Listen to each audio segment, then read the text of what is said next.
Muy buenas a todos, bienvenidos a otro episodio de República. Llevamos un tiempito apagadito, pero hemos estado trabajando en un proyecto que les vamos a contar al final.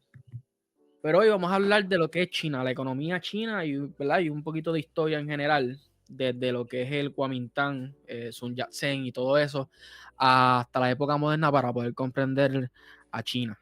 Hoy tenemos un invitado especial que quiero que Urayuan lo introduzca, ¿verdad? Urayuan lo conoce mejor que yo. Saludos, Víctor. En efecto, sí, lo conozco de muchísimos años, sé que es de confianza y es estudiante de economía en la Universidad George Washington University. Tengo entendido que se gradúa ya el próximo año, ya formalmente como economista, y ese invitado especial es Adrián Torres Trigo. Un Saludos. saludo a todos. Muy agradecido de estar aquí.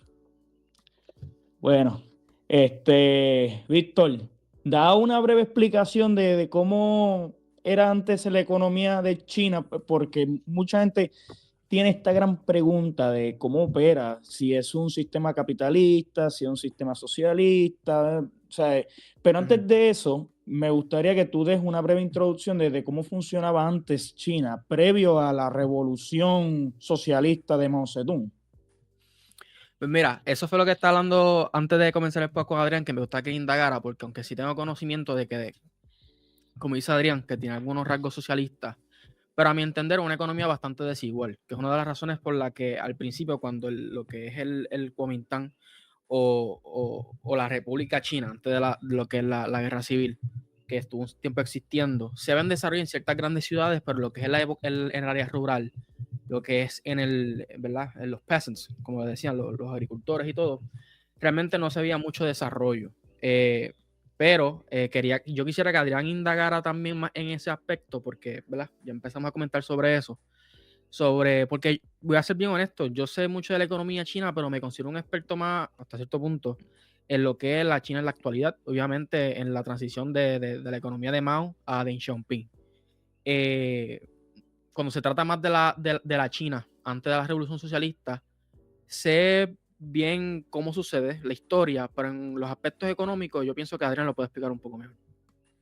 Pues mira, yo también tengo cierto desconocimiento sobre el asunto de la economía china antes de la revolución del 49, pero sin embargo lo que te puedo decir por lo que he leído de Mao específicamente, Mao, Deng Xiaoping, Lin Biao, todas esas figuras prerevolucionarias que se formaron en China en ese momento, era que en China había un activismo, ¿verdad? A principios del siglo XX empiezan a llegar esos ideales republicanos liberales a las grandes ciudades chinas y que hubo un gran activismo y grandes protestas estudiantiles. Que uno de los grandes líderes estudiantiles fue Zhou Enlai, que fue ministro de Mao. Pero económicamente China en ese entonces tenía una burguesía muy pequeña, un proletariado que no estaba formado, como ya sabemos, y en general era un país que el 95% era agrícola y a ese momento, a principios hasta mediados del siglo XX, era el país más pobre del mundo. Había sufrido las penurias de la colonización, de la guerra del opio y de nuevo de la intervención, el siglo de humillación de China, como lo habían llamado ¿verdad? Los teólogos tanto marxistas como liberales chinos. Pero en realidad ampliamente China era un país pobre y un proletariado que no estaba formado y una burguesía cuyo capital político había sido formado, pero el capital económico estaba bien subdesarrollado y tenía bien poco poder económicamente esa burguesía, y eso después vamos a ver que influye mucho en las políticas que toma Mao y posteriormente Deng Xiaoping en el desarrollo económico de China. Me gustaría también como que dar unos datos económicos sobre la República de China, cuando estaba dirigida bajo el Kuomintang, que hay que tener en cuenta que China pues estuvo enfrentándose con múltiples enemigos a lo largo del tiempo, entre uno de ellos estaba el Imperio japonés. También tenías el insurgimiento de los comunistas de forma interna, tenías previamente a eso la revolución de los Boxers, movimientos republicanos, que obviamente pues, los republicanos nacionalistas pues, terminaron ganándole a la dinastía Qing, que una de las cosas que más en China siempre se ha mantenido, ¿verdad? Ese escepticismo de por qué ellos llegaron al poder, porque ellos realmente, si uno se pone a ver, no son plenamente chinos, ellos eran manchúes, pero una dinastía foránea que tenía control de la China, entonces estaba atrasada y más por lo que mencionó Adrián previamente, ya China había pasado por un siglo de la vergüenza y esa Siglo de humillación. humillación. Exacto, desde una humillación provocada por el neocolonialismo francés, británico, que por poner un comercio de opio, pues causó la decadencia de un gigante que pues estuvo dormido por siglos. Eh, pero es a partir de la Segunda Guerra Mundial, pues la economía de China en ese entonces era entre un 80-85% completamente campesina y el PIB rondaba entre unos 500 a $700, ¿verdad? En dólares constantes, ¿no? Y bastante similar a los países de África, que pues, en todo el sentido de la palabra era un país tercermundista y como mencionó Adrián, era uno de los países más pobres de aquel entonces. Y pues debido a esa guerra civil, la invasión japonesa, pues causó una inflación severa en el país. Sumado a eso que era un país completamente agrario, con un nivel muy bajo de alfabetización y no tenía la capacidad aún de desarrollar una industria moderna. Y como ustedes saben de teoría marxista, pues usualmente cuando se entiende por socialismo que es una superación de dialéctica del capitalismo, pues tú no puedes plantearte una cosa como esa cuando literalmente China en pleno siglo XX operaba como un estado feudal. No había una industrialización fuerte. Entonces, y uno de los grandes logros que tuvo Mao Zedong, pese a que tuvo grandes fallas, y en eso, pues más adelante, pues, me gustaría que Adrián pueda elaborar más en la figura de Deng Xiaoping y de esa transformación económica. Pero se da esa reconstrucción tras la victoria de los comunistas en la guerra civil a partir de 1949, que se nacionalizan los bancos, las grandes industrias, se da la reforma agraria, que eso pues, incluye expropiaciones a los terratenientes y a los reasentamientos. También hubo un crecimiento promedio de entre 4 a 5%, cosa que eso, pues, obviamente la narrativa occidental no te lo va a decir. Y se da un inicio de la planificación quinquenal inspirado en el modelo soviético de Joseph Stalin. Y entonces, entre 1958 al 1961 se da lo que en inglés le dicen el Great Leap Forward. En español sería el gran salto adelante. Que entonces ahí se da ese intento radical de industrializar las producciones en altos hornos de patio, colecciones total, o sea, una colectivización total del campo y se abandonaron los incentivos individuales. Sin embargo, eso pues tuvo unas consecuencias negativas a la misma vez. Por ejemplo, hubo un colapso en la industria agrícola y en el PIB se hunde un 27% en 1960, o sea, en 1961, que se podría entender que es una de las peores crisis que tuvo China en aquel entonces. Pero a la misma vez hubo una recuperación gradual a partir de ese sentido, porque hay una recuperación ¿verdad? Parcial del campo, se reintroduce los incentivos. Obviamente también eso consigo pues tiene lo que es la revolución cultural, que hubo una persecución a intelectuales, hubo purgas directamente a las universidades. Y en el caso del PIB, pues tuvo incremento en el 1976, que es cuando ya Mao Zedong fallece. Ya oscilaba entre unos $1,000 a $1,200. También hubo un crecimiento promedio a largo plazo de un 4 o 5%, pero había una muy poca integración en el mercado global.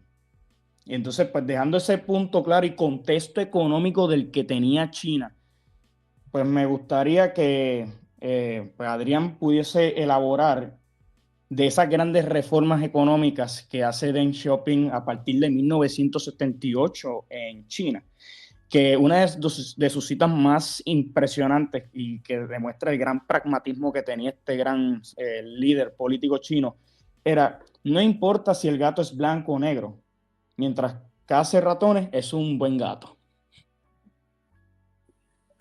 Bueno, Luis, sobre Deng Xiaoping, primero que nada hay que conocer la figura detrás del hombre que fue Deng Xiaoping. Claro está, Deng Xiaoping, primero que nada se formó en París, en Francia. Él fue uno de los enviados en aquel entonces, becados por la burguesía china para estudiar en París. Para realizar su estudio universitario en París. Estudió en París y luego de eso estudió en Moscú, en la universidad que había sido recién fundada por el partido bolchevique. Y en ese entonces, cuando estaba en Moscú, fue que vivió el periodo de la nueva política económica de Lenin. Y eso yo creo que lo influyó mucho. Para darle contexto al que me está escuchando, la nueva política económica de Lenin fue básicamente la liberalización del mercado soviético en los tiempos de la guerra civil, ¿verdad? Se permitió el comercio, se reinstauró la divisa, ¿verdad? Se restauró el dinero, las divisas, y se permitió que la burguesía volviera a tener ese, ¿verdad? Parte de la burguesía volviera a tener ese capital económico del que gozaba antes de la revolución. Ahora bien, cuando Deng Xiaoping llega al poder en China, Deng Xiaoping se enfrenta a varias fuerzas, principalmente, ¿verdad? Acababa de ocurrir la revolución cultural. Mao murió, Hua Guofeng, que simpatizaba mucho con la Ganga de Cuatro, fue el sucesor designado de Mao, entre comillas, porque en cuestión de nada Deng Xiaoping ¿verdad? Logró tener el favor de esa burocracia del Partido Comunista. Y entonces ahí Deng Xiaoping principalmente se ampara en la política, que hay que dejar ir lo pequeño y quedarse con lo grande, ¿verdad? Y comienza una política, se empiezan a privatizar unos bancos menores, se empieza a liberalizar el movimiento de capital humano, del trabajo, como por ejemplo cuando Mao instauró el sistema de comunas agrícolas chinas. Los campesinos chinos se tenían que quedar en las columnas, era muy difícil la movilidad laboral entre comunas, y eso obviamente presentaba su propio riesgo económico, porque una parte clave para el desarrollo de cualquier país, de desarrollo económico de cualquier país, es tener movilidad del trabajo, del capital humano. Sin movilidad del capital humano va a tener desarrollo desigual, que irónicamente era algo a lo que Mao se oponía rotundamente. Escribió varios ensayos sobre las llamadas desigualdades entre el campo y la ciudad.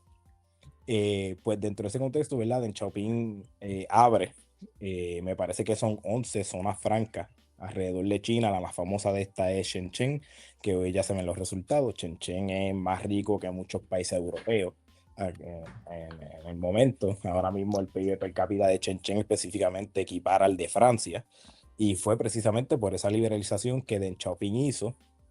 Perdona, esas son las Dígame. zonas económicas especiales, ¿verdad? Como Shanghai, Xiamen. Es correcto, sí, zonas, Ya. no le llamé por el nombre, pero sí, son zonas francas. Ya. Pero sí, los títulos zonas económicas especiales, correcto. Pero más allá de eso, yo quiero hablar de la parte que mucha gente de la izquierda, una crítica que se le tiene mucho a Deng Xiaoping desde la izquierda, es que Deng Xiaoping, al prescindir de la política económica de Mao, se aleja de la teoría, ¿verdad? De la dialéctica, del proceso dialéctico de cambio del capitalismo burgués hacia el socialismo, que esto es enteramente falso, y lo puedes revisar principalmente con las lecturas de Marx. Podemos ir, yo creo que la lectura propia para esto sería la crítica al programa de Gotha, que fue uno de los pocos escritos de Marx en el que Marx abunda más sobre cómo se vería o cómo sería ese proceso de transición a una sociedad comunista, ese y el manifiesto comunista. Pero el manifiesto comunista realmente era un documento, entiendas, un panfleto más de propaganda, no era un documento, un análisis económico propio. Así que en el programa de Gotha, Marx escribe Ujú. que ese proceso de transición del capitalismo hacia el socialismo, ¿verdad? Lo que Engels a veces llama capitalismo de Estado, a veces llama socialismo, realmente usan el término a veces hasta como sinónimo, es Ujú. que primeramente es la expropiación del capital político de la burguesía. Al momento que Deng Xiaoping toma el poder, ya la burguesía no tenía capital político en China. Y obviamente el Ujú. capital político se manifiesta desde el control del aparato gubernamental hasta el control del aparato económico. Actualmente, ni al momento en el que Deng Xiaoping tomó el poder en China, ya todo ese poder de la burguesía había sido desarticulado en su mayoría por la lucha de clases intensa que se dio después de la Revolución del 49. Así que dentro de ese contexto, yo creo que, ¿verdad? Para sentar la base de lo que va a ser la discusión el resto de esta conversación, es que Deng Xiaoping no prescindió y China no ha prescindido de su fundamento y de la dialéctica marxista. Es lo que es el punto que se debe hacer. Cuando se habla de las reformas de Deng Xiaoping, de Hu Jintao y actualmente, ¿verdad? De lo que está, del giro que ha tomado Xi Jinping, que obviamente Xi Jinping ha estatizado la economía de China y eso también hay que hablarlo, del giro que está Y, tomando Xi Jinping. ok, te iba a hacer esta pregunta, Adrián, porque ¿verdad? Me quedé con la duda. ¿Cómo funciona realmente la zona económica especial? O sea, como que se deja que la empresa privada ahí no pague impuestos. ¿Cómo funciona esa región en específico? Pues mira, yo para serte honesto no puedo hacerte un análisis legal de la zona económica franca. O sea, yo no puedo decirte, pues legalmente el gobierno chino tiene tal y tal exenciones contributivas y el gobierno chino tiene un código contributivo aparte para esa zona franca. Al momento de Deng Xiaoping instaurar la reforma y cómo funcionan hoy día, funciona como, básicamente como bien tú dices, que se liberalizan los controles que tienen sobre el mercado de esas Ujú. empresas específicas, ¿verdad? El sistema, ¿verdad? Lo que se refiere a la permisología, incluso el cumplimiento de cuotas, se liberalizaron las cuotas, que en aquel momento entonces tenía más. De hecho, eso pasó en todo el país, se liberalizaron las cuotas que se tenían sobre todas las empresas del país, tanto públicas como privadas. Ujú.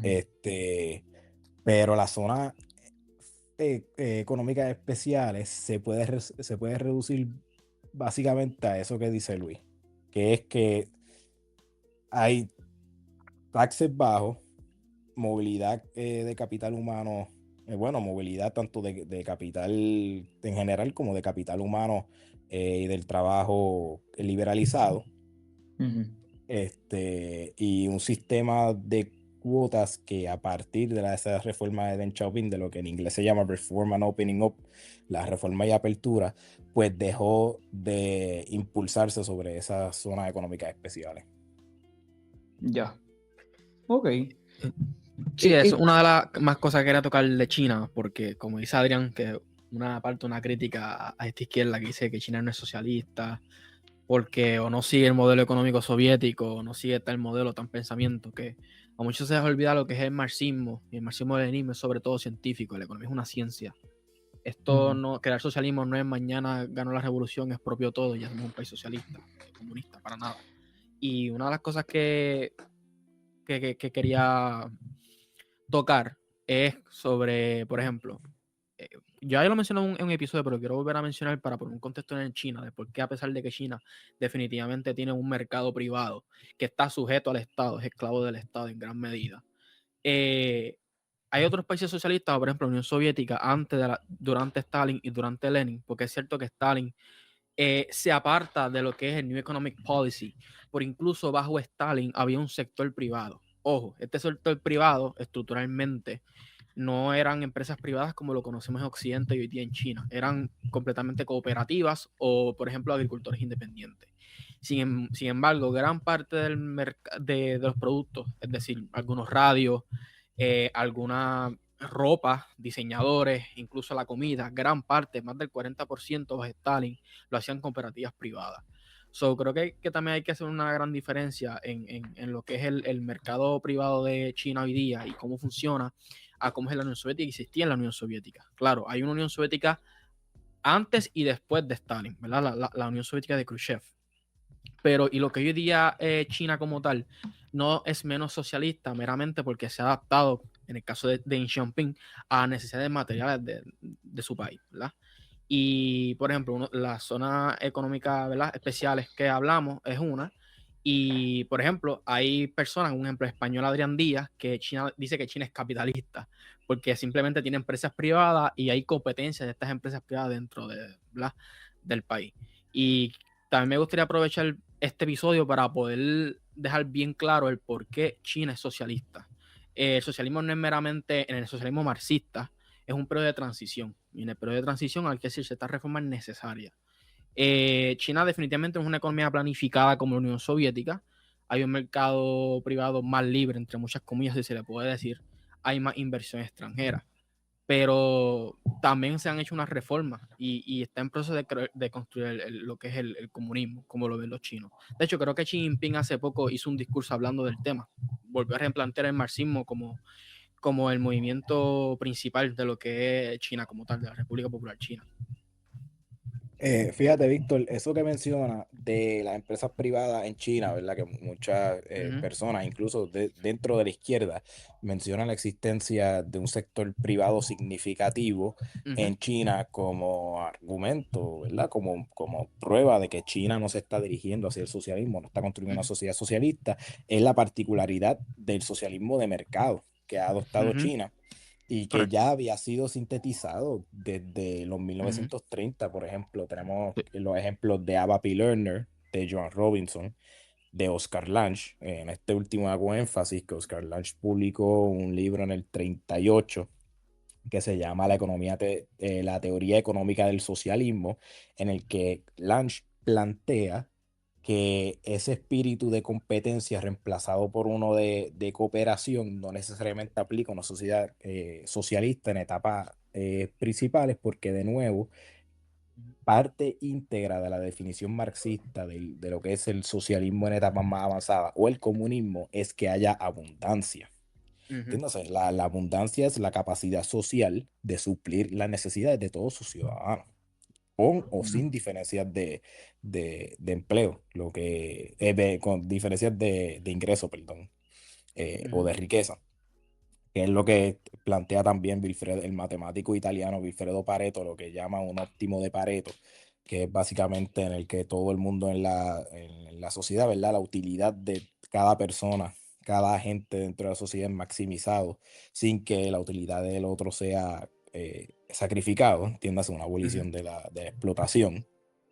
Pues Oscar Lange plantea que en una sociedad socialista en etapas primarias, la competencia perfecta es lo mismo que tener una sociedad socialista perfectamente estatizada como lo era, ¿verdad?, la Unión Soviética en ese entonces, incluso más efectiva. O sea que las fuerzas del mercado pueden ser también parte del socialismo, porque también hago un paréntesis aquí, el mercado no es exclusivo del capitalismo. El mercado ha Correcto. existido desde Tiempo romano. miles de años antes Sí. No, desde que mucho surgiera el antes. capitalismo moderno.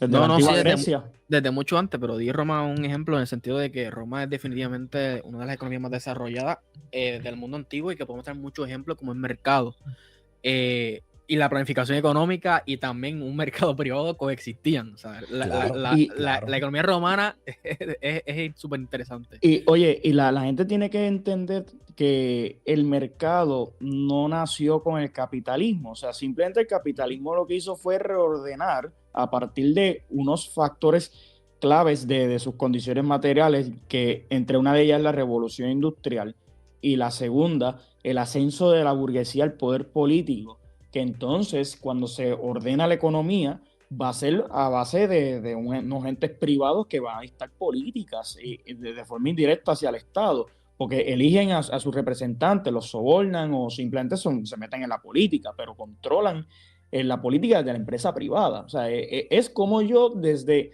mi lado civil, como empresario, yo tengo mayores libertades para poder influir en la política. Yo siempre he dicho que, por ejemplo, la existencia de los monopolios es porque de alguna forma u otra el Estado lo permite. Pero también hay que reconocer lo siguiente: sin Estado no hay capitalismo. O sea, Claro. es la verdad. Por eso, por ejemplo, en el anarcocapitalismo es un disparate, un oxímoron. Tú necesitas un Estado que reconozca el currency o la moneda que se esté haciendo el intercambio. Ese libre cambismo literalmente está protegido por un Estado. O sea, que a la hora de la verdad, eso es algo, un concepto reciente, bien moderno. Y hasta el propio Carlos Marx lo describe en sus tomos de Das Kapital, que él lo describe como la acumulación originaria, que es cuando ese estado feudal, cuando pasa esa transición a lo que es el absolutismo ilustrado, pues tú poco a poco tú ves cómo los banqueros empiezan a tener mayor poder político, pero empieza por lo económico.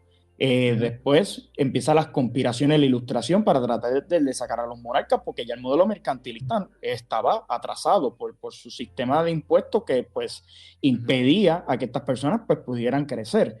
Pero, o sea, tanto de esa época y previamente, desde la antigua Grecia con la talasocracia, había había un mercado que existía sin la necesidad de las condiciones materiales de una burguesía capitalista. Entonces, Claro. el socialismo viene a ser una superación dialéctica de esa industrialización que se da en el siglo XIX. Claro, por eso es que es importante, a veces siempre yo digo, el socialismo es una cuestión postcapitalista, no anticapitalista. Creo que también el Mesías lo menciona. Es una cuestión de Sí, superación. De hecho, el socialismo, incluso Marx, reconoce, ¿cómo te digo? Reconoce la importancia del capitalismo en el desarrollo económico humano. Reconoce el desarrollo que hizo en la industrialización. Sin embargo, es un sistema que simplemente no es viable y que debe ser superado como lo fue la economía de esclavitud, del mercado de esclavos, como fue la economía feudal, como lo fueron las economías antiguas. Todo modelo económico Claro. está para superarse. Y eso es lo que muchos, en mi opinión, ¿verdad? Muchos socialistas, especialmente de Occidente, no comprenden. En mi opinión, lo que son los chinos y los soviéticos lo comprendieron muy bien. Son más los occidentales que no entienden ese aspecto científico de lo que es el marxismo. Es una cuestión más científica y menos idealista. Y sí, sobre todo el mercado siempre ha estado presente, incluso para los libertarios o los anarcocapitalistas o personas como Milei que te hablan de un Estado, ¿verdad? O minarquista o una economía completamente liberal donde el Estado se regula solo, la mano invisible, que es algo completamente idealista y utópico, porque incluso el Imperio Británico, para usarlo como ejemplo, ¿verdad? Que es el hogar del libre mercado hasta cierto punto, gran parte de estas empresas semi privadas, como son lo que es las empresas de East India Company, que es lo que es el British Raw, o como se pronuncia, no sé cómo se pronuncia bien, el rap este, británico. el RAS británico, estas eran semi privadas y muchas veces, por ejemplo, Virginia, que fue un tiempo prácticamente privado y la corona tuvo que intervenir, porque literalmente la calidad de vida era inhumana. O sea, no ha habido ningún ejemplo en la historia donde una economía completamente liberal con ausencia del Estado haya funcionado. ¿Por qué? Porque es idealismo. Y el mercado depende del Estado. Siempre ha dependido y siempre dependerá hasta cierto punto. Y por eso es que hay que hacer también una crítica a eso, gente como Milei, que Milei ganó con un discurso anarcocapitalista y terminó negociando con China. Tiene que hacerlo. Y no tan solo eso, la payasada más grande es coger un préstamo de 40.000 millones de dólares a los Estados Unidos. Eso demuestra que en efecto el mercado no se regula solo nada. Claro. Necesita ayuda, intervención del Estado para que no haya fallas del mercado, precisamente. Pero tú le dices Sí. eso a un liberal y no lo va a entender. Y en China es bien importante entender este contexto. Los chinos comprenden la importancia de tener un mercado en la economía. Por eso es que como hablamos del socialismo de mercado, ahora, la etapa final de China, es decir, el proceso que está tratando de crear China es superar ese mercado, esa economía de mercado. Sí. El problema es que creo que mucha gente somos lo suficientemente egocéntricos para pensar que eso va a pasar cuando estemos en vida. O sea, no, maybe nosotros nunca vayamos a ver una China completamente comunista, pero el Estado chino, como tal, el gobierno chino, el Partido Comunista Chino, que es el amo del esclavo en China, y una gran diferencia entre lo que es el Estado y el partido en China, están trabajando para esa meta, pero aún no lo han logrado, pero están en el proceso. Ok, y yo les tenía una pregunta, bueno, tanto Adrián o Víctor, cualquiera de los dos me la pueden contestar. ¿Qué es la que hay con el mercado inmobiliario de China? Porque me consta que, o sea, cuando llega Deng Xiaoping, ocurre una serie de liberalizaciones con el tema de la vivienda. Pero hoy día, si tú miras los porcentajes, ¿verdad? Partiendo por la premisa de que son ciertos, ¿verdad? El 90% de los chinos tienen vivienda propia y entonces en Estados Unidos está a duras penas un 65% y está cayendo el porcentaje. Que si uno se pone a analizar esa liberalización, ¿hasta qué punto tiene sus límites? Porque me consta que también ellos tienen una banca centralizada, lo mismo el crédito. ¿Hasta qué punto ese mercado es privado?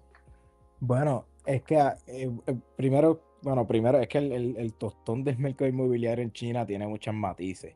Lo primero es que es lo que en inglés se llama el home ownership rate de China, que ronda más del 90%, una cantidad mayor al 90%, se debe contextualizar dentro del periodo de crecimiento económico que ha tenido China.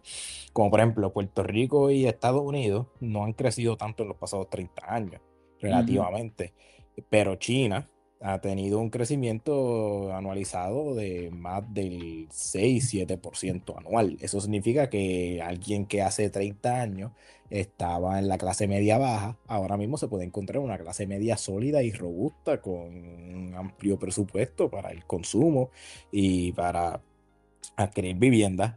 Y la mayoría de la gente compró las viviendas en las que viven ahora en China a un precio mucho más bajo de lo que fue su salario 10 años después. O sea, si tú compras una casa, si tú te ganas ahora mismo 50,000 anuales, coges una hipoteca de una casa a 130,000, que eso en Puerto Rico, ¿verdad? Eso no te da pana, pero anyways, coges un préstamo de una casa para 130,000. Tu salario a los 10 años es el doble o el triple de lo que te ganabas cuando compraste la casa. Pues ya lo que debes de la hipoteca se te va a hacer mucho más fácil financiar de lo que se hubiera hecho 10 años antes cuando compraste la casa originalmente. Y eso es lo que ocurre en China con el mercado inmobiliario. Adicionalmente a eso, también tengo que añadir que a diferencia de Estados Unidos y Puerto Rico, el gobierno chino tiene un control absoluto sobre la banca y la moneda. O sea, no es, claro, el Fed en Estados Unidos también controla la banca y la moneda, pero en general el sector financiero en Estados Unidos está muy liberalizado. En China no. En China el sector financiero, primero que nada, tiene que obedecer las directrices del gobierno y segundo que nada, tiene que obedecer las directrices del plan quinquenal. O sea, Ujú. si hay, como por ejemplo, si el gobierno chino designa que se va a priorizar la inversión sobre energías renovables, el gobierno espera que los bancos en China ofrezcan préstamos y ofrezcan financiamiento en términos favorables a empresas, tanto estatales como privadas, pero pues, principalmente estatales, que construyan, ¿verdad? Que lleven a cabo ese plan quinquenal de modernización de la energía verde. Pues lo mismo pasa con el sector inmobiliario. Es una cuestión, primero que nada, de controles por parte del Estado, de control sobre el crédito y control sobre la emisión de la moneda y de la banca. Y en segundo lugar, pues un factor del crecimiento económico, de que la gente es dueña de su propia casa porque los salarios han aumentado exponencialmente los pasados 30 años. Que hay que matizarla también dentro de ese contexto. Ahora bien, ahora que China está alcanzando, ¿verdad?, ese steady state, como lo hubiera llamado solo, en el que no crece tanto porque ya es un país, ¿verdad?, urbanizado, es un país de mediano alto ingreso, que si podemos esperar que el home ownership rate baje, es difícil de predecir, pero yo diría que no, dado las políticas que lleva tomando Xi Jinping, específicamente recientemente con la burbuja que hubo con el mercado inmobiliario, que eso es otro tostón que sí, que no voy a abundar, pero si quieren que abunden, puedo abundar. No, no, oye, tenemos todo el tiempo del mundo, puedes abordar eso todo lo que tú quieras. Nada, en Arroyo de Bichuela, el tostón del mercado inmobiliario que pasó, que se ha dado estos últimos 3 años, es que en China ha habido la costumbre de que como los salarios están creciendo tan rápidamente, tan aceleradamente, la clase media china ha acostumbrado a comprar la casa, entiéndase, a pedir una hipoteca, un financiamiento de la casa, antes de que la casa esté terminada. Así que en práctica esto implica que las compañías constructoras y los contratistas constructores estaban especulando con las futuras viviendas. Porque la clase, obviamente, yo cojo una hipoteca de qué sé yo, $200,000 y se la doy a una constructora y le digo, mira, cuando haga esta urbanización, ya tú sabes que tengo una casa ahí a mi nombre, ya cogí la hipoteca, la voy a estar pagando con la expectativa que de aquí a 3, 5 años, cuando termine de construir la urbanización, tenga esa casa y yo pueda mudarme. obviamente estas compañías constructoras, como toda compañía grande en el mercado capitalista, pues no exactamente dirigió ese dinero eh, hacia la construcción de esas propiedades.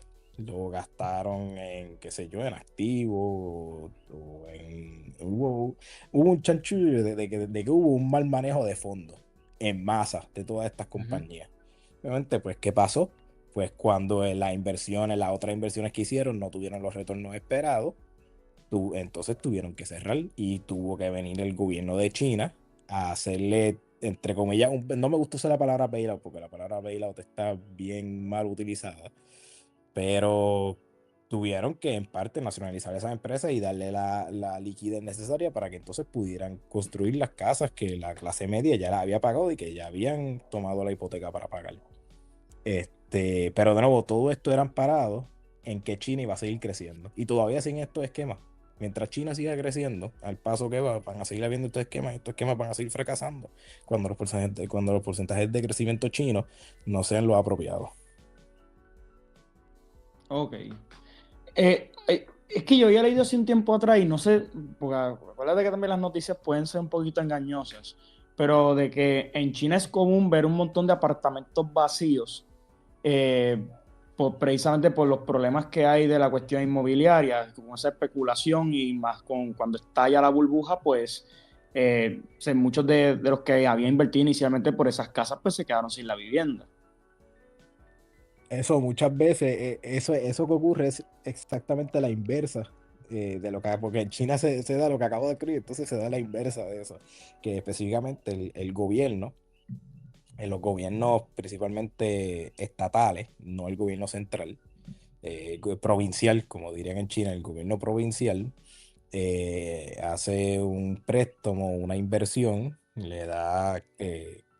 contrata a esta compañía constructora para que haga estos magníficos proyectos de megaciudades con la expectativa primeramente que la población va a aumentar y segundo que la clase media creciente, ¿verdad? Esa clase media emergente pueda comprar esas casas.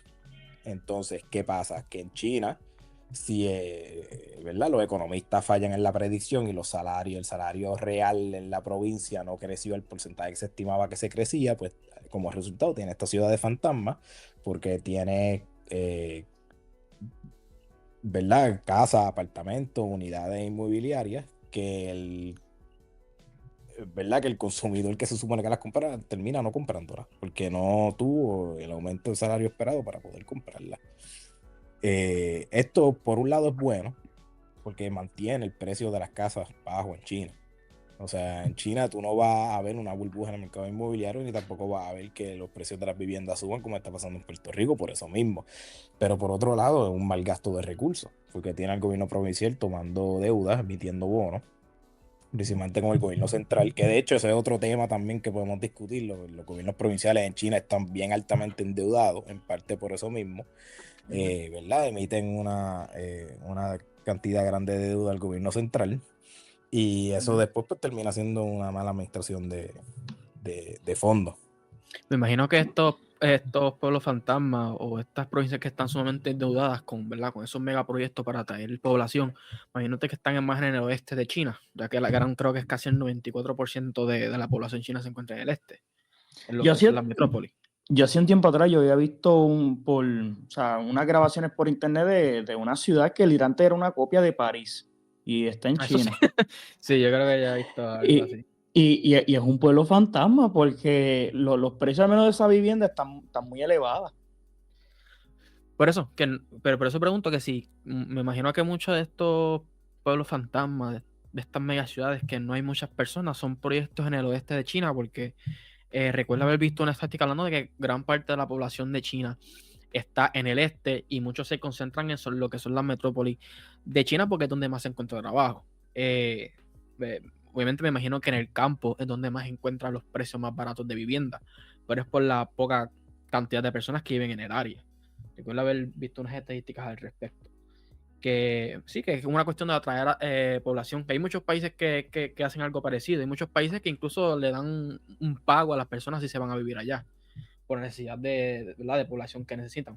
Fíjate, algo parecido ocurre en España, porque en España hay unos pueblos que se le dicen los pueblos vacíos literalmente, Ujú. porque están metidos en el campo y debido a su lejanía con la metrópoli, ya sea de cualquier provincia autónoma, pero mayormente esto es algo bastante común en el sur. Por ejemplo, tú vas a la provincia de Castilla-La Mancha, Ujú. si estás lejos de Albacete, que eso es una ciudad pues, dentro del campo, si estás lejos de ahí, pues o moverte un poquito más difícil, necesitas un automóvil, vas a vivir en un pueblito casi como medieval y vas a tener un montón de abuelitos por los alrededores. Pero más allá de la panadería no hay hospitales, no hay escuelas, no hay universidad, como que no hay muchas cosas que hacer. Y el Ujú. Estado, pero por obligación, te envía un estipendio de una cantidad de euros mensuales para que tú puedas subsistir. No me sorprendería en lo absoluto que China algo parecido, porque si de lo que yo había leído últimamente en los reportes era que ha habido un estancamiento demográfico, pero de que es muy acelerado en la cuestión de la región occidental de China, porque pues lo que es Beijing hasta Hong Kong, toda esa parte entera, pues está bastante desarrollada. Es por decirlo así, Ujú. la ciudad vive la mayoría de los chinos. Sí. Pero el resto, ¿esos son pueblos tanto fantasmas o están en subdesarrollo? Fíjate, eso yo te diría que es una de las desventajas que tuvo el proceso de liberalización de Deng Xiaoping. ¿Verdad? Eso es un fenómeno histórico del que ha sufrido China, las disparidades entre el campo y la ciudad. Mao lo dice muy claramente, de hecho, en sus libros de citas, yo creo que tiene un capítulo entero dedicado a cerrar la brecha entre el campo y la ciudad. Ujú. Pero es un fenómeno que certeramente siempre el gobierno central chino ha tenido muy presente, que específicamente las provincias del este, ¿verdad? Xinjiang, Yang, que fue donde Mao desarrolló su base militante, que de hecho quiero hablar de esa provincia ya mismo, porque ahí fue cuando comenzó el experimento del socialismo chino, y creo que ofrece una lección histórica muy peculiar sobre lo que era Mao ¿verdad? Antes del gran salto adelante. Pero es un tema que ha estado siempre prevaleciente y ha sido uno de las desventajas de la liberalización, que obviamente cuando Deng Xiaoping liberalizó todo ese capital humano, el capital humano huyó hacia donde están los salarios más altos, que es un fenómeno, creo que lo estudió W. Arthur Lewis, un economista de Princeton, estudió ese fenómeno de, Ujú. de la movilidad del capital humano entre el campo y la ciudad en base a disparidades de salario. Y esos hallazgos fueron bastante interesantes. Pero sí. Sí. Lo que quería hablar de Yang es que antes de hablar del proceso de liberalización chino, podemos hablar de, ¿verdad? Cuando Mao, ¿verdad? Cuando ocurre, que comienza la guerra civil entre el Kuomintang y el Partido Comunista, ¿verdad? Que el Kuomintang Ujú. comienza a Ujú. perseguir, la persecución en masa de los comunistas, ¿verdad? Tenemos como, por ejemplo, las distintas masacres, específicamente en Shanghai, que asesinaron a no sé cuántos decenas de miles de comunistas, y luego que comienza la Gran Marcha de Mao, Ujú. que Mao eventualmente termina quedándose en Yang, que termina con ese gobierno provincial, porque de nuevo China de facto todavía seguía dividida entre provincias, no era un país propiamente unificado. Y Sí. ese experimento que Mao hace en Yang, bien interesante porque refleja mucho en lo que es China hoy día, porque Mao en Yang eh, no expropió a la mayoría de la burguesía. De hecho, Mao Zedong lo que había expropiado había sido los ferrocarriles, el agua, la luz, por poco sistema energético que había. Estableció el tercer sector, promulgó el tercer sector en la forma de las cooperativas, y nacionalizó una que otra empresa de materia prima. Pero no se dio lo que se dio después del gran salto adelante, que fue una completa estatización. Bueno, no completa, no, pero una estatización en masa de la economía china. Y ese experimento de Yang resultó bastante fructífero. Yang creció mucho durante la década de los 30, y de ahí fue que Mao pudo lanzar, fue la base de operaciones de Mao para lanzar los ataques contra los japoneses. Pero a lo que quiero llegar con esto Es que la diferencia entre Deng Xiaoping y Mao no es tanta como se quiere hacer ver muchas veces dentro de círculos de izquierda. La realidad es que Deng Xiaoping en muchos aspectos fue la continuación de Mao Zedong, específicamente un Mao joven, un Mao cuando, ¿verdad? Un Mao más revolucionario y menos institucionalista y menos, ¿verdad? El Mao menos burocrático que vemos después del gran salto adelante. Y de eso, ¿verdad? Que quiero abundar con ustedes. ¿Qué piensan de ese asunto? No sé si están familiarizados con el experimento que se dio en Yang antes de la revolución del 49. No es la primera vez que lo escucho, no he estado familiarizado con el tema. No sé, Víctor. He escuchado sobre él, pero lo mismo, tampoco tengo un conocimiento sumamente detallado acerca del tema. Pues ahí en Yang es que Mao, primero que nada, yo creo que más importante aún desarrollar el concepto de la nueva democracia. Ustedes saben, obviamente aquí todo el mundo ha escuchado del concepto de la nueva democracia, pero básicamente la nueva democracia creía fundamentalmente en la colaboración de clases. Y de hecho, eso es lo que significa la bandera de China. La bandera de China es la estrella grande que es China y tiene el proletariado, el campesinado, la burguesía y la pequeña burguesía. Chacho, tuvimos, bueno, no fue una discusión, pero ¿te acuerdas ahora, Joan? Cuando hablamos con una amistad con Lenny acerca de lo que A es el rayos. racismo en China y toda la cosa. Sí, nada, él básicamente entiende que China es un estado corporativista, pero pues, porque sigue la idea de una colaboración de clase y no una lucha de clases. Un poquito controversial ese take, por decirlo así, porque como quiera, si tú comparas el modelo corporativista de Mussolini, o sea, el nivel de planificación que tiene China es mucho, mucho, mucho más grande. Y, o sea, y la cuestión nacionalista es o sea, es mucho más diferente, porque es una superación del viejo orden, que eso es lo que básicamente hizo la revolución cultural, como que deshacerse de todas las tradiciones antiguas y crear una síntesis de una China moderna. O sea, que crearon su propia cultura desde Bueno, cero, y eso estuvo brutal. y, Ujú. y también el asunto corporativista es que decir que China es corporativista es completamente negar la faceta política del, Ujú. ¿verdad? Del logro ¿verdad? De la revolución de China, que se ha expropiado a la burguesía y al capital monopolista de su capital político. Este, que si es una cosa buena, una cosa mala, no sé, no estoy para decir, pero eso es lo que ha pasado. Bueno, y también Este, que es una burguesía diferente, porque, a ver, sí hay burgueses, pero no tienen ese poder o influencia como podrían tener en un estado donde sí hay una colaboración de clases, ¿entiendes?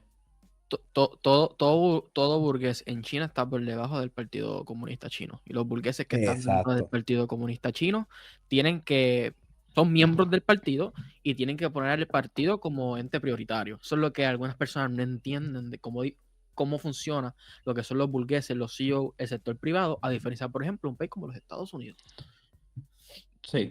Y bueno, y también hay que tener en cuenta que, bueno, y tú lo sabes, Víctor, que el CEO de Alibaba se ha metido en problemas con el Estado chino. Sí. Oye, y a él se le tiene mucho respeto en China por diferentes razones, por cierto desarrollo que haya tenido. Muchas personas no les cae mal, otros bien, pero cuando se puso públicamente a hacer comentarios fuera de lugar, el Partido Comunista Chino le puso un estate quieto. Vuelvo y digo, ningún burgués en China está por encima del partido, ni siquiera del Estado.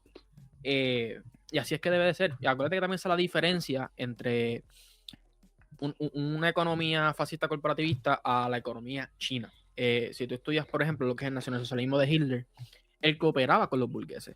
Los burgueses eran esenciales para el desarrollo del Estado Nacional Socialista. En China son esenciales, pero son esclavos del partido. Hay una diferencia clave en la estructura de poder.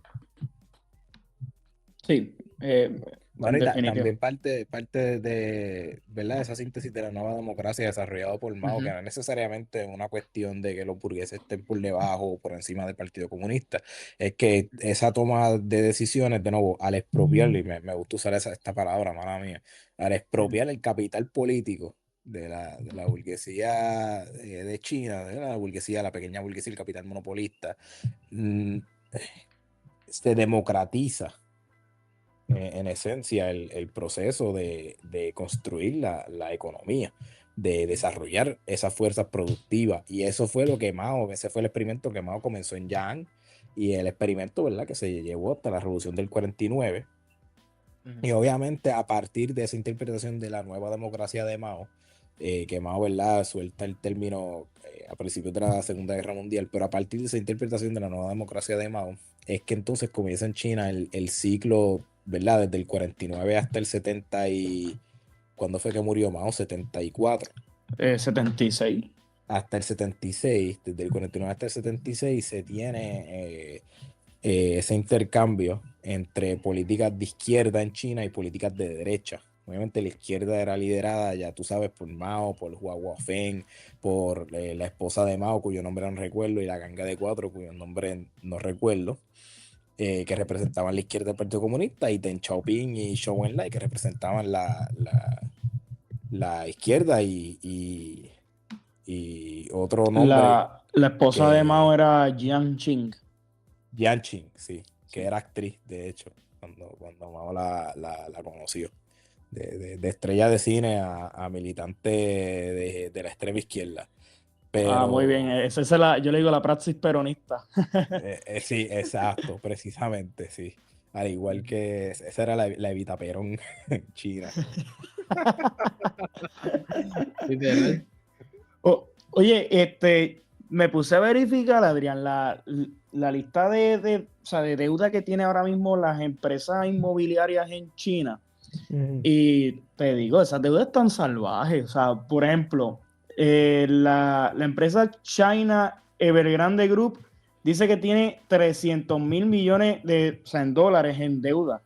Que eso tiene la suma de los bancos, los bonistas y en el momento de la liquidación.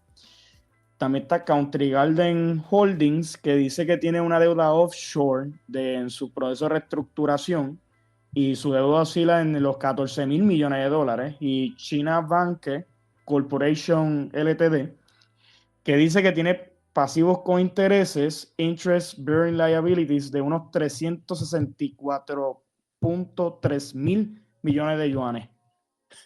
Es un montón de Fíjate, dinero. esa es otra peculiaridad que yo quiero traer. Ahora que mencionas lo de las quiebras en masa de esas empresas inmobiliarias chinas.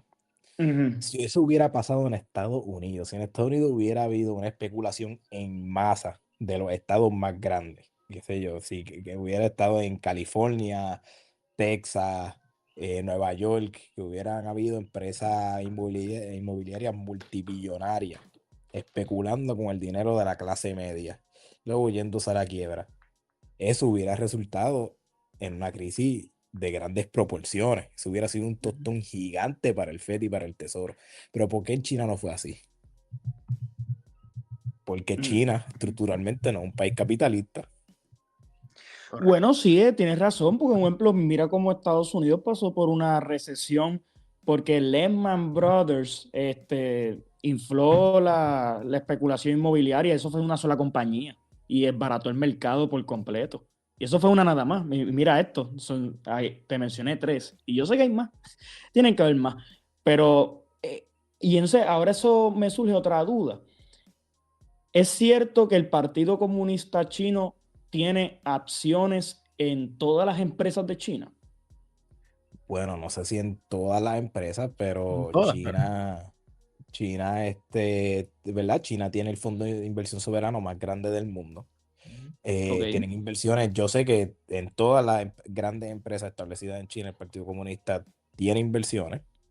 Y eso obviamente no tiene inversiones mayoritarias, obviamente, no es accionista mayoritario en muchas de estas, pero esto obviamente tiene gran influencia sobre la toma de decisiones de la empresa, porque no ves que eso le da el leverage, por decirlo así, al Partido Comunista, de decir, si yo compro el 5% de tus acciones y al otro día no me responde, ¿verdad? Tus acciones no corresponden o van directamente en contra de lo estipulado en el plan quinquenal, yo puedo hacer un dumping de ese 5% de tus acciones y en el mercado chino va a bajar, porque 5% de las acciones es un montón para una compañía multimillonaria, que le da ese leverage, obviamente. Pero, ¿verdad? Eso hay que coger eso con pinzas, porque no necesariamente implica que China se esté o no se esté moviendo hacia una sociedad socialista, que el Estado tenga inversiones, porque como por ejemplo podemos ver en Estados Unidos que se está moviendo hacia un capitalismo de Estado en el sentido peyorativo, no en el sentido de Marx, sino en el peor sentido se está moviendo un capitalismo de Estado porque viste como Trump, Intel, ¿verdad? Ah, es Tuvo, verdad, compró el y 10% del stake. Intel apostó en la inteligencia artificial, a unas inversiones malas de inteligencia artificial, lo que en el mercado, ¿verdad? Lo que en Wall Street llaman lemons. Compró unos cuantos limones y casi se va a pique. Y Trump tuvo que venir a comprar el 10% de Intel. Pero sí, el Partido Comunista y el gobierno central chino, específicamente dentro de su fondo de inversión soberano, tienen inversiones en las grandes empresas chinas. Wow. O sea que incluso hasta los Estados Unidos se está copiando descaradamente del modelo chino porque saben que están perdiendo la guerra comercial. Bueno, China va a acabar moviendo, o, o va a mover al mundo occidental hacia el socialismo, o lo va a mover hacia el fascismo. ¿Cuál es? No sabemos todavía, pero esperamos que no sea la última. Bueno, Pero, pues, pues parece que se está tirando más para el fascismo, porque si hablamos de cooperación de clase, eso es lo que parece el movimiento trumpista a la hora de la verdad. que ver cuánto dura el movimiento trumpista y si sigue teniendo movimiento popular. Pues incluso no es solamente Trump, sino que definitivamente hay una radicalización tanto de izquierda como de derecha, pero un poquito más de derecha, extrema derecha o de tercera posición, como lo quieras llamar, en lo que son los Estados Unidos y en Europa. Y están haciendo unas promesas, como todo, que si la inmigración, que si incluso en algunos lugares los judíos, lo que sea, menos dando lo que realmente es el problema, o sea, addressing the problem, que en este caso son la gran burguesía en los Estados Unidos, que está causando muchos de los problemas económicos en las empresas privadas. Así que yo creo que el futuro de Occidente en relación al cambio económico es incierto todavía, en mi opinión. Y sí, también hay que ver después del 2028, suponiendo que Trump no se muera antes. Pues parece que tiene unas condiciones bastante graves de salud. Pero a mí me está que ese movimiento muere con él, ¿sabes? O sea, no tiene continuidad. Pero eso no quita el hecho de que vengan otros extremistas. Acuérdate que es un culto en la personalidad, un culto a la personalidad en un estado prácticamente políticamente y por el momento económicamente liberal. Es decir, no hay un gobierno de continuación. Porque vamos Correcto. a suponer que incluso si Trump fallece y J.D. Vance toma la presidencia, luego de J.D. Vance, ¿qué viene? Otra guerra bipartidista entre lo que es los republicanos y los demócratas. Y como pasa siempre en los Estados Unidos, en las economías o países liberales, no hay continuidad en este tipo de cosas. Pero ahí Urayon tuvo un problema. A veces tiene problemas de conexión, salió y ahí mismo entra. No sé, Pero Cagua. sí, porque Urayon vive en Cagua, ¿sabes qué Cagua? Eso es. Sí, eso es, chacho, olvídate. Pero ahí todo de nuevo. Ves, entraste rápido, por lo menos no tengo que editarlo. Sí, es que yo te digo, la CIA me quiere censurar, hermano, pero pero como quiera voy a decir las cosas como son.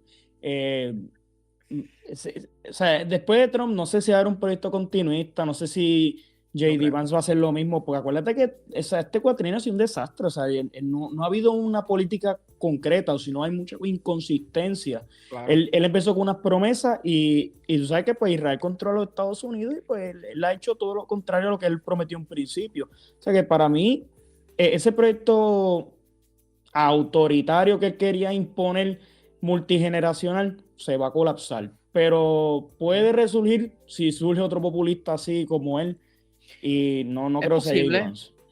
No. Cuando yo digo J.D. Vance, acuérdate que recuerda que si vamos a suponer que Trump fallece o J.D. Vance gana o si él fallece toma, ¿verdad? Porque es el vicepresidente. Al fin y al cabo, cuando se acabe este cuatrenio, va a venir otra guerra entre los republicanos y los demócratas, como siempre pasa en los Estados Unidos, que no hay un estado económico continuo y donde único lo hubo fue bajo Franklin Roosevelt y es porque ese pana ganaba todas las elecciones. O sea, no era ni siquiera porque había un estado continuo, es porque ganaba todas las elecciones y punto. Pero el sistema como tal de los Estados Unidos no se le permite hacer planes como lo hace China, por ejemplo.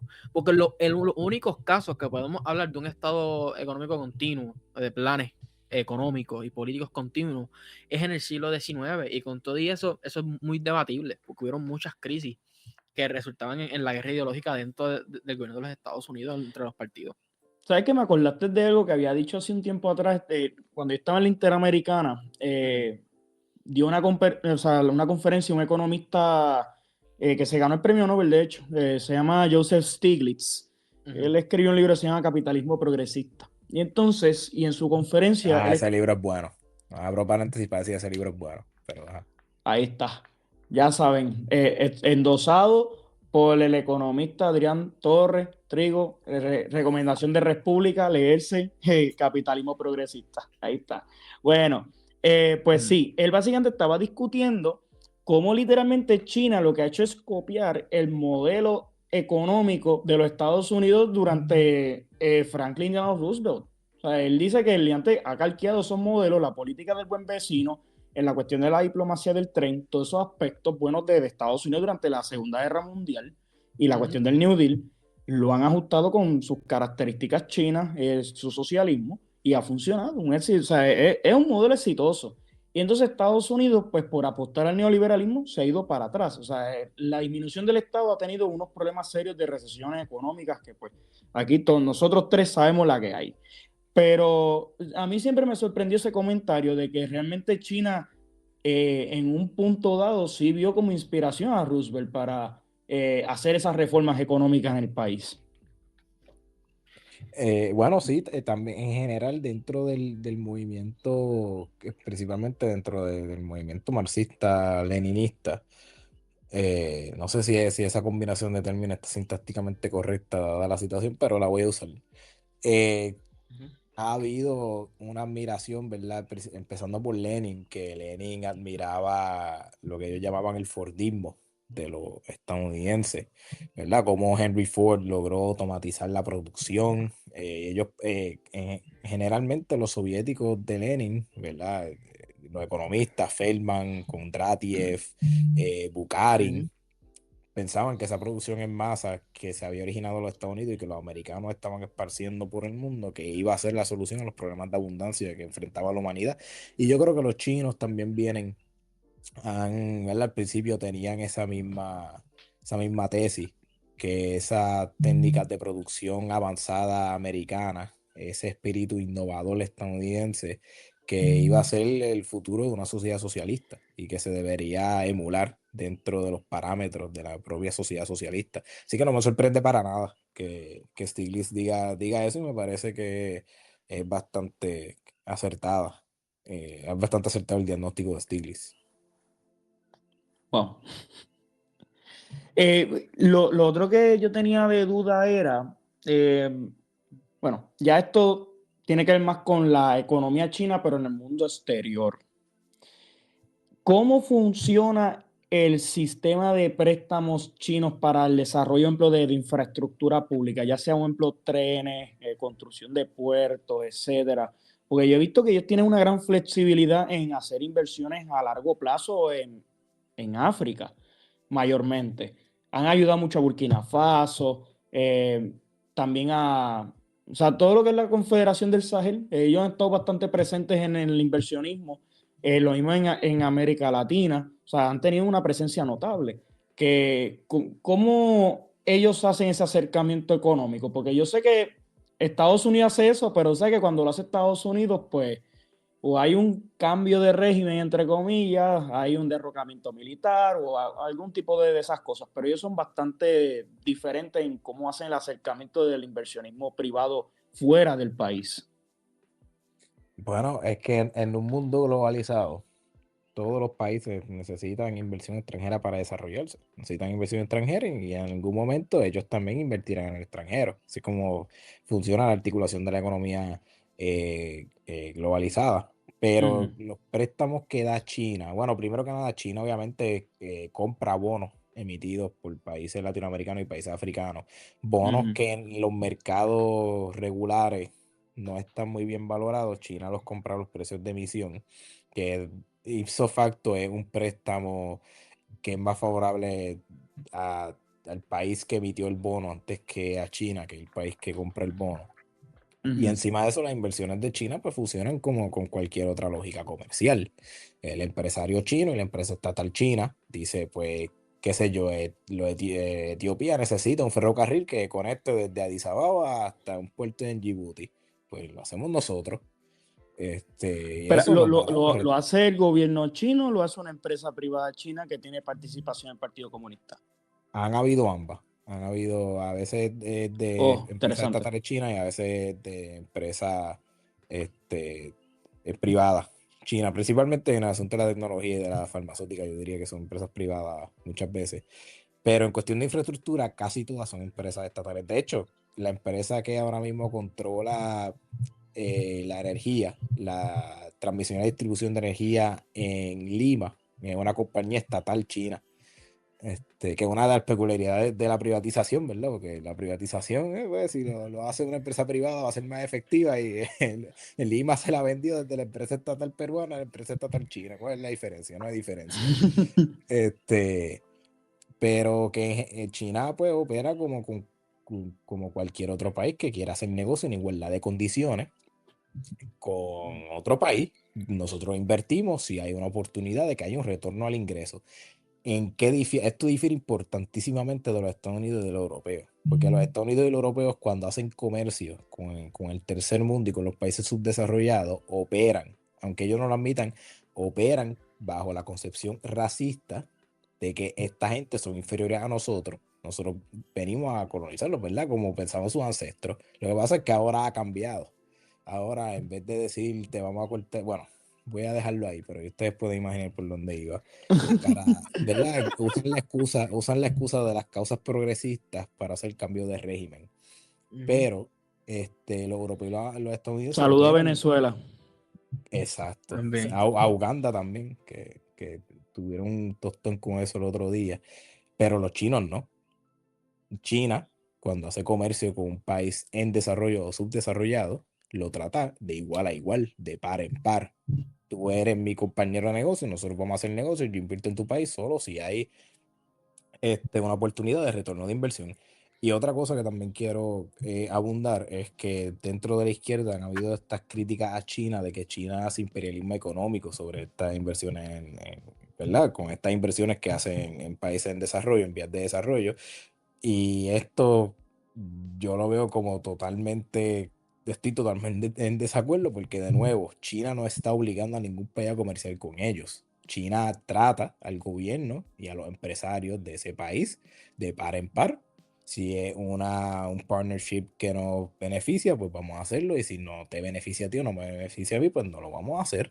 Y de nuevo, tener inversiones en otro país no es imperialista, porque entonces en ese caso Angola, escúchate esto, Angola tiene más inversiones en Portugal de lo que Portugal tiene en Angola. Sorprendentemente, el colonizador ha sido colonizado según esta gente. Según esta gente, Angola comete imperialismo sobre Portugal.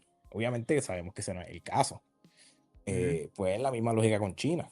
No son las mismas dinámicas imperiales que se daban en el mundo antiguo de los estadounidenses y los europeos. Y eso es algo que hay que matizar y que hay que dejar bien claro. Claro, yo no sabía ese dato de que Angola tenía más acciones en Portugal. Ni yo, qué interesante. Wow. Es que Angola, acuérdate que el gobierno de Angola, digo, la gente no, pero el gobierno de Angola se ha hecho un montón de dinero, específicamente Isabel dos Santos, que fue la hija de Eduardo dos Santos, que Eduardo dos Santos fue el que recibió todos los chavos de Fidel de allá de Cuba para luchar contra el UNITA, que el UNITA lo financiaba Mao Zedong, hablando de China también. ¿Verdad? El MPA lo financiaba Fidel Castro y el UNITA lo financiaba Mao Zedong. Pero la hija de él se ha hecho multibillonaria con el asunto del petróleo y tienen bastantes inversiones en un portfolio multibillonario de inversiones en Portugal. Wow. Estoy en shock, mano. Impresionante. Es sumamente interesante, no sabía ese dato, pero eso es cierto. No porque un país tenga inversión en otro, significa que es imperialista. Es más en cómo se realizan estos negocios lo que determina. No el Fíjate, y negocio. ahora que me lo explicas de esa manera, Adrián, yo voy a parar de decir que China es un imperio, porque antes yo le decía de un sentido positivo, de que pues si tu imperialismo blando, pero de la forma que lo estás presentando, que es un imperialismo opcional, entre comillas, no existe un imperialismo opcional, o sea, como que pues tú te vas a ser dominado o no, o sea, y cuando es de manera coercitiva, pues como que no hay mucho break, pero en este caso estos países decidieron voluntariamente invertir, o sea, como que decirle a China, participa en mi economía para que yo pueda ser desarrollado, que no sé, el tag de que, mira, esto es un imperio, pues no va. Y recuerdo que yo había tenido esa perspectiva por lo que había pasado en Sri Lanka, de que había un puerto que está en la provincia de Hambantota, que literalmente el gobierno se fue a quiebra y no le pudo pagar a China la construcción del puerto. Entonces, y parte de lo que estaba estipulado en el contrato era, ok, pues tu colateral es que el puerto ahora es mío por 100 años. Y bueno, está bien, es un buen trato. O sea, si al final del día eso, todos los países del mundo, globalizado o no, lo hacen cuando hacen un comercio. Tienes que darle algo aparte porque tú no vas a tener pérdida. No, claro, sí, de nuevo, la importancia del contrato, es que fue un contrato en el que el gobierno chino y el gobierno de Sri Lanka entraron, ¿verdad?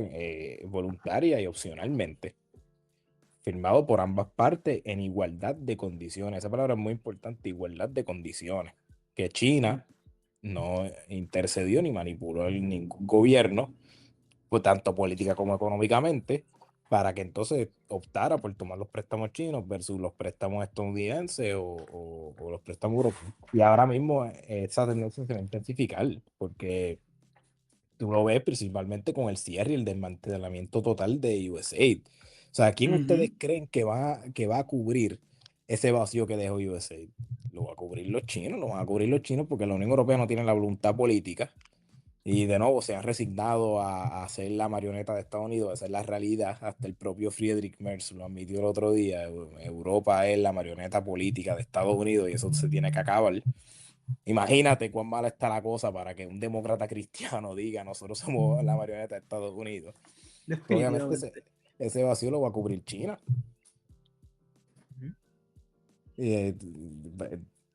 Pues, de hecho, nuevo, son incluso cuando estuvo la guerra arancelaria entre China y Trump, muchos países hasta cierto punto tomaron el lado chino en ciertos acuerdos. De hecho, esta misma Europa le quitó ciertos aranceles a los autos chinos, los cuales están dominando mucho de los mercados globales, con excepción de Estados Unidos porque están bloqueados prácticamente. O sea, China se ha convertido prácticamente en la respuesta a todo país que no quiere ser aplastado por el imperialismo económico o militar estadounidense.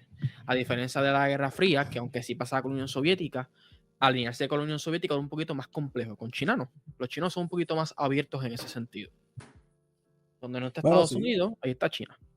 Y también la Unión Soviética operaba bajo preceptos ideológicos, así que obviamente la Unión Soviética iba a exigir que mínimamente que hubiera un alineamiento ideológico con ellos, pero los chinos no. Los chinos, la política exterior china está clara, ellos tratan al mundo en desarrollo de par en par.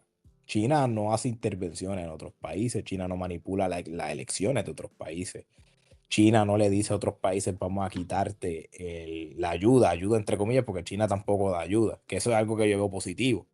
De eso de darle handouts al mundo desarrollado es lo mismo que la dependencia federal aquí en Puerto Rico. Es para mantener al mundo subdesarrollado en el subdesarrollo.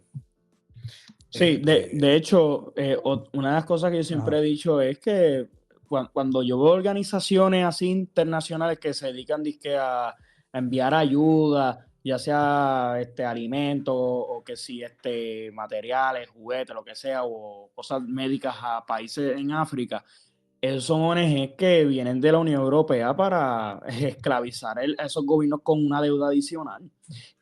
Y esa es la misma razón por la cual Ibrahim Traoré, el presidente de Burkina Faso, pues, prohibió las ONGs internacionales en su país y nacionalizó el oro y dejó de hacer comercio con Francia. Y otra cosa, un ejemplo que mencionan, o sea, de que Francia se está cayendo por la inmigración. No, papito, no es por la inmigración, es porque están sin el oro que estuvieron extrayendo por ahí como loco en las minerías africanas. Ahora que se ganan sin los recursos, está al borde del colapso del país.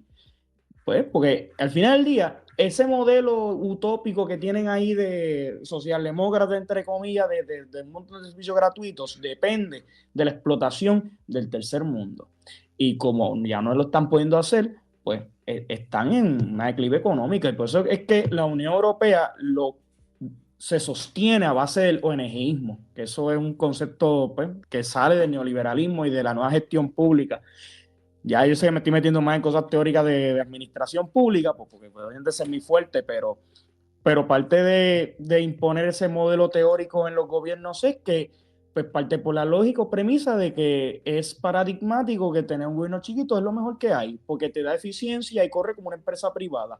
Y la verdad es que el Estado no es una empresa privada.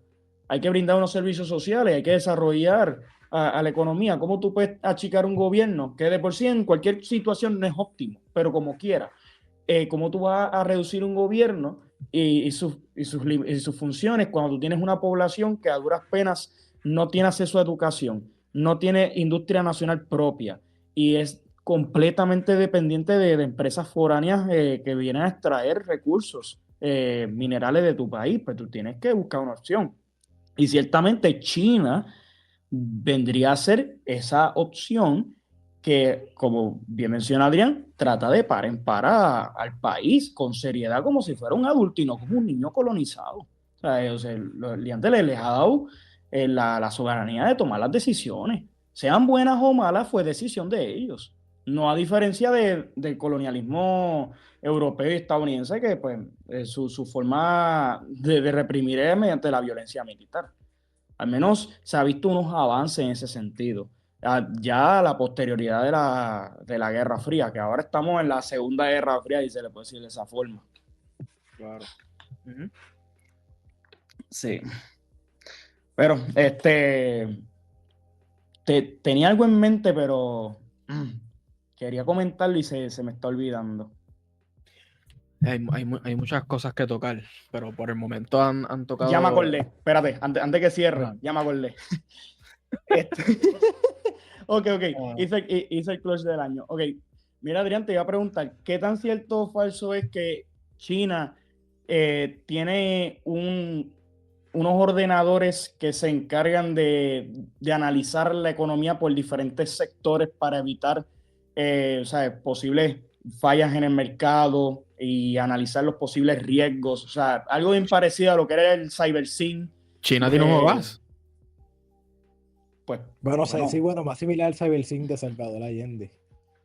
O el Sabersin, de verdad.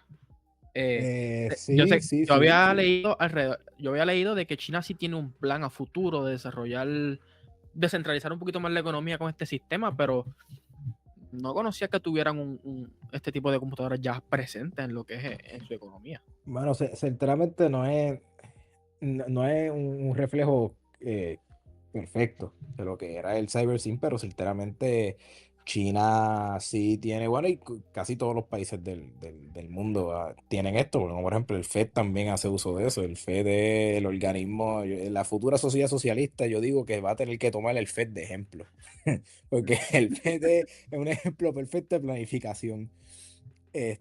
Tienen ordenadores y hacen uso activo de la cibernética para diagnosticar y prevenir fallas en el mercado e incluso hacer modelos de forecasting, ¿verdad? En base a las tendencias que tiene el mercado ahora mismo, eh, cómo va a terminar X o Y situación. Y en China el sistema de planificación, que es un poquito, bueno, bastante más sofisticado que el europeo y el estadounidense, tiene eso. De nuevo, dentro de sus empresas estatales como dentro de la empresa privada y de nuevo, dentro de toda la economía, China tiene su economía bien cuantificada. Esos son datos que no sueltan, que me gustaría que en algún momento empiecen a soltarlos porque sería muy útil ver exactamente cómo el gobierno chino planifica, porque en realidad es que el proceso de planificación del gobierno chino, ¿verdad? El proceso de redacción de los planes quinquenales, el cumplimiento de cuotas, etcétera, Ujú. es bastante está bastante oculto Bastante del clasificado. público. Sí, es información clasificada, sí. Pero sí es cierto lo que Luis dice, y una amplia parte de los países del mundo tienen esto, específicamente dentro del contexto de sus bancos centrales, oh, como por wow. ejemplo el FED en Estados Unidos. Yo pensaba que, o sea, eran bien pocos países los que tenían integrado eso, porque yo siempre he escuchado de Singapur que sí lo tiene. Y pues su economía, pues, o sea, que está corriendo súper chévere.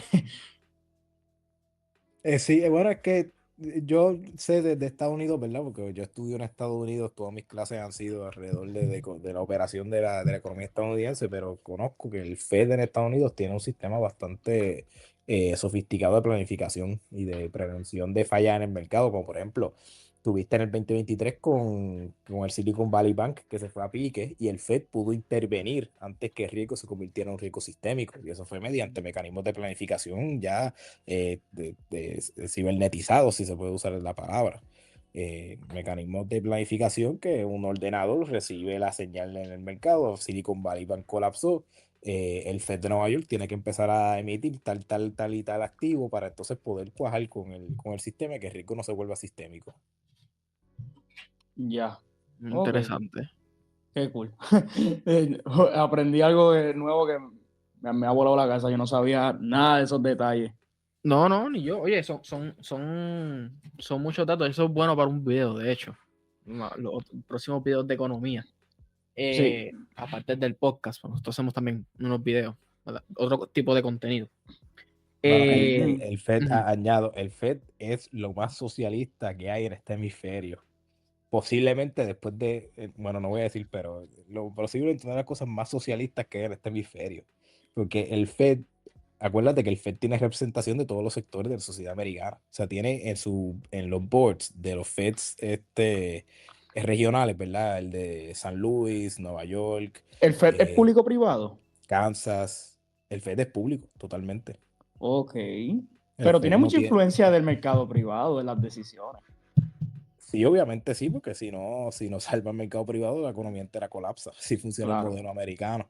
Este, pero obviamente están subyugados El libre al mercado mercado. definitivamente es algo mitológico. Exacto. Exacto, sí, están subyugados a la voluntad de la burguesía y del gran capital monopolista.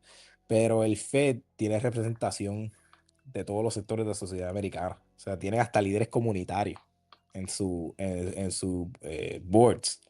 Y los boards, esos líderes comunitarios, líderes de negocios, líderes hasta de uniones tienen, de hecho. Las uniones en Estados Unidos son representadas en el Fed y ellos son los que eligen al presidente del Fed, o sea, confirman la decisión del presidente de ponerlo o no poner al presidente del Fed. Este, que es un Interesante. sistema, brilla, un sistema socialista. El Fed es un sistema socialista. Bueno, yo diría que es híbrido. Keynesiano. Bueno, sí, sí, sí, pero estructuralmente, es más, no voy a decir socialista, es lo más luxemburguista que hay en este continente. ¡Y a rayos, no sé, burguista! Yo, Este, yo diría bernsteiniano, pero dale. mira, vi ahorita que Bernstein apoyaba a Enela, ¿viste? Te voy a enviar te voy a enviar el Excel para que, ¿Qué? sí, Ela. papi. Edita eso, pero Bernstein creía que las colonias autogobernantes eran más eficientes. A rayos, nuestro voto tiene límite en verdad. Eso está fuerte, mano. Definitivo. Bueno, Diablo. Bueno, dale. Cierra, cierra. ya vamos a ir cerrando, como siempre. Tratamos que los episodios no sean muy largos. Excelente episodio. Brian se votó con las preguntas. Adrián, te votaste también. Excelente episodio, me encantó. Y ahora viene, ¿verdad? El anuncio que queríamos dar.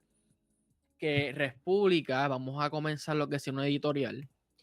Obviamente es un proyecto en el que hemos estado trabajando, es un proyecto que todavía es joven, hay muchas cosas por hacer, muchas reformas, muchas cosas que estructurar primero, pero prontamente ya empezamos a publicar unos libros que son de dominio público, obviamente, vamos a ir calentando motores con nuestra propia edición, traducida al español, para que no solamente para nuestro beneficio, claro está, sino que también buscamos implementar libros que no están al idioma del español o que los hay pero no son muy accesibles y nosotros podemos, ¿verdad?, publicarlo, ya que República, aunque sí vamos a hacer contenido en inglés, es primordialmente un podcast y una organización hispanohablante. Así que estén al pendiente y se viene una edición del Manifiesto Comunista de República. Urayoan y yo personalmente nos vamos a encargar de la edición y de unos comentarios propios, Y ¿verdad? un prólogo también incluido. Prólogo, todo. Obviamente eso es un proyecto más a largo plazo, porque no es lo mismo publicar un libro, un editorial donde estamos una mera traducción a uno que le estamos haciendo comentarios, un prólogo, así que ese lo pueden esperar un poquito más adelante, no ahora, toma tiempo. Pero así que, como siempre, síganos en Instagram, redes sociales, abajo te están el link de Linktree. También si Adrián quiere que lo sigan en redes sociales, pondré sus redes sociales en la descripción. Y, ojo, también importante, suscríbanse al canal de República en Substack, porque ahora estamos semanalmente publicando artículos de diferentes temas.